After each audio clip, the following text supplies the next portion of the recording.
અને હવે વાત કરીએ વડોદરાની, કારણ કે વડોદરામાં પૂરથી બચવાનું કરોડોનો જે ખર્ચ કરવામાં આવ્યો હતો તે હવે પાણીમાં વહી ગયો છે। કાંઠા ઉપર બનાવેલા માટીના પાળાનું ધોવાણ થઈ ગયું છે। વિશ્વામિત્રી નદીની સફાઈ બાદ આ પાળા બનાવવામાં આવ્યા હતા અને વિશ્વામિત્રી બચાવ સમિતિના તંત્ર ઉપર હવે તેને લઈને જ આક્ષેપ લાગ્યા છે। અધિકારીઓને પર્યાવરણ અને નદી વિશે કોઈ જ્ઞાન જ નથી। કોઈ પણ અધિકારીને આડેધડ ચાર્જ આપી દેવામાં આવે છે। આ પ્રોજેક્ટ ઇન્ચાર્જ અધિકારી લક્ષ્યાંક નાદેરિયાનું નિવેદન છે। તેમણે કહ્યું કે માટીનું ધોવાણ અટકાવવા માટેની કામગીરી કરી છે। વેરિએટર ગ્રાસ રોપવામાં આવ્યું છે, પરંતુ સ્થાનિકો કંઈક અલગ જ કહી રહ્યા છે। કામગીરી વિશ્વામિત્રી નદીમાં જે 12 માર્ચથી જે કામગીરી ચાલુ થઈ હતી અને 100 દિવસમાં જે કામગીરી પૂર્ણ કરવાનું આયોજન હતું તે મુજબ 16 જૂનના રોજ કામગીરી પૂર્ણ થઈ છે। નદીના જે 4 ભાગ પાડ્યા હતા, 4 પેકેજ, 4 પેકેજમાં અલગ અલગ એજન્સી દ્વારા કામગીરી પૂર્ણ કરવામાં આવી। કોઈ જ સ્ટેબિલાઇઝેશનની કામગીરી જે માનવ અધિકાર આયોગની કમિટી ફોર્મ થયેલી છે, જે પર્યાવરણવિદ છે રોહિત પ્રજાપતિની આગળ સર્વે એ કમિટીના માર્ગદર્શન હેઠળ જ આ બધી કામગીરી કરવામાં આવે છે। વિશ્વામિત્રીની કામગીરી તેઓના માર્ગદર્શન અને વિઝિટો દરમિયાન એમના સલાહ સૂચન મુજબ જ આ કામગીરી કરેલ છે અને વેટીવર ગ્રાસને કોઈ સ્ટેબિલાઇઝેશનની કામગીરી થાય એ રીતે ધોવાણ અટકાવવા માટે કરવામાં આવે। ઊંડી કરવાની કામગીરી તો કદાચ 1 મીટર પણ નથી થઈ।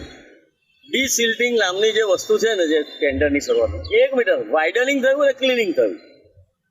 હવે વાઇડનિંગ કર્યું તો વાઇડનિંગ કર્યા પછી નીકળેલી માટી એમને બાજુમાં પાળા ગોઠવી દીધી તો આ માટી ઇરોઝન થાય। વિશ્વામિત્રી નદીનું ડીસિલ્ટિંગ કરવું હોય તો આ કંઈ સામાન્ય નદી નથી, આ માટીવાળી ભેખડોવાળી કોતરોવાળી નદી છે। આ માટી ઇરોઝન થઈ જાય, ધોવાણ થઈ જાય એવી પ્રકારની માટી છે, આ કોઈ ચીકણીને કાળી માટી નથી। તો આને માટેનો ચોક્કસ અભ્યાસ કરીને વિશ્વામિત્રીની પ્રોફાઇલ બનાવવી જોઈએ કે આ વિશ્વામિત્રીને આવી જ રીતે થઈ શકે।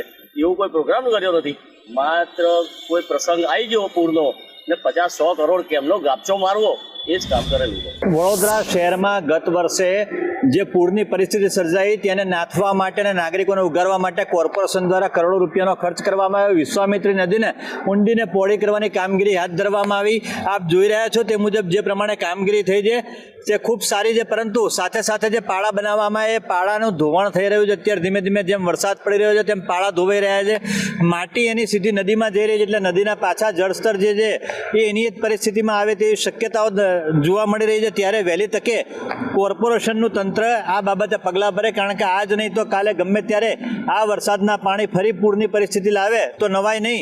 ત્યારે અધિકારીઓના જણાવ્યા મતે 4 ઝોનમાં વિશ્વામિત્રી નદીની જે ઊંડીને પહોળી કરવાની કામગીરી કરવાની હતી તે પૂરી થઈ ગઈ છે, પરંતુ આપ જોઈ રહ્યા છો તે મુજબ હાલમાં પાળાનું ધોવાણ થઈ રહ્યું છે। તે પ્રમાણે આગામી દિવસોમાં સંભવિત પૂરની પરિસ્થિતિ આવે તો નવાય નહીં। હિરેન મોદી, સંદેશ ન્યૂઝ, વડોદરા।